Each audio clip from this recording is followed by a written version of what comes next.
নমস্কার বন্ধুরা, মৌ কিচেনে তোমাদের সবাইকে স্বাগত জানাই।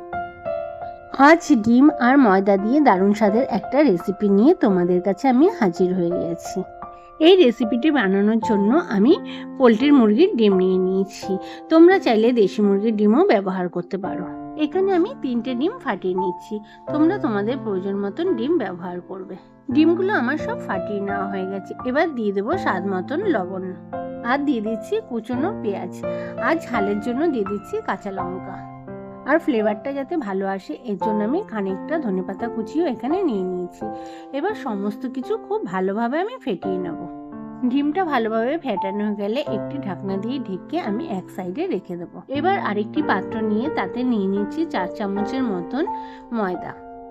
ওই ময়দার মধ্যে দিয়ে দিচ্ছি স্বাদ মতন লবণ, দিয়ে দিচ্ছি সামান্য লঙ্কার গুঁড়ো, আর খুব সামান্য হলুদ গুঁড়ো, দিয়ে দিচ্ছি গরম মশলা গুঁড়ো আর গোলমরিচ গুঁড়ো।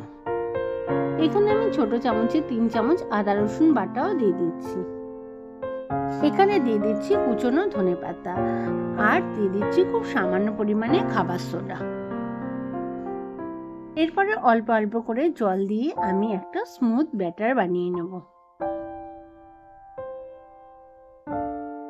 ব্যাটারটা কিন্তু খুব বেশি পাতলা কিংবা খুব বেশি গাঢ় করা যাবে না।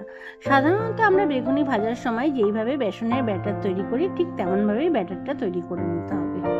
এবারে ডিমটা ভাজার জন্য প্যানের মধ্যে দিয়ে দিচ্ছি সাদা তেল, আর তেলটা ভালোভাবে গরম হয়ে গেলে তাতে দিয়ে দেবো আগের থেকে ফেটিয়ে রাখা ডিমটা। আর ডিমের এক পিঠটা ভাজা হয়ে গেলে খুব সাবধানে উল্টে দিতে হবে অন্য পিঠটা ভাজার জন্য। দেখো, ডিমের অমলেটটা আমার এই পাশটা খুব ভালোভাবে ভাজা হয়ে গেছে। এবার একটা ছুরির সাহায্যে আমি অমলেটটাকে দুভাগ করে তারপরে লম্বা লম্বা করে কেটে নেব। এই কাজটা করার সময় আমি কিন্তু গ্যাসের আগুনটা একদম সিম করে রেখেছি, যাতে অপর পাশটা খুব ভালোভাবে ভাজা হয়ে যায়।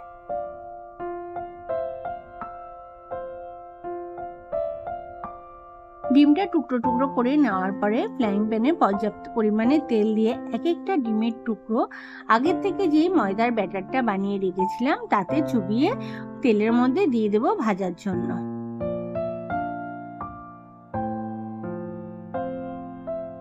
বেশ খানিকক্ষণ সময় নিয়ে আমি স্ন্যাক্সগুলোকে উল্টে পাল্টে লালচে করে ভেজে নেব।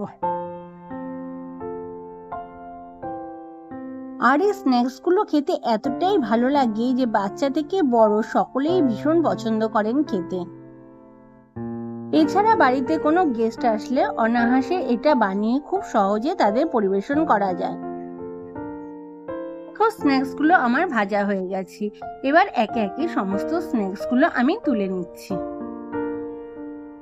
তোমাদের আমার এই রেসিপিটা কেমন লাগলো অবশ্যই জানাবে। আর তোমরা যদি আমার চ্যানেলের নতুন বন্ধু হও তাহলে অবশ্যই আমার চ্যানেলটাকে সাবস্ক্রাইব করে আমার পাশে থেকো।